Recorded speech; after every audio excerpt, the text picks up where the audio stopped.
রোজগারের দৌড়াদৌড়ি আর অশান্ত মনকে শান্ত করার জন্য যদি কোনো জায়গা থেকে থাকে তো আমার মনে হয় সেটা মায়াপুর। নমস্কার, আমি জয়ন্ত। আর গত সপ্তাহে আমি আর আমার দিদির বাড়ির সবাই মিলে চলে গিয়েছিলাম মায়াপুরে।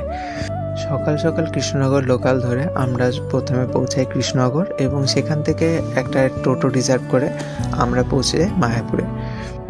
অনেকটা সকালে যেহেতু আমরা সবাই বেরিয়েছিলাম, তাই গদা ভবনের নিচে থাকা রেস্টুরেন্টে আমরা প্রথমে ব্রেকফাস্ট করি এবং তারপরে আমাদের যেখানে রুম বুক করা ছিল মানে গীতা ভবন, সেখানে আমরা চলে যাই।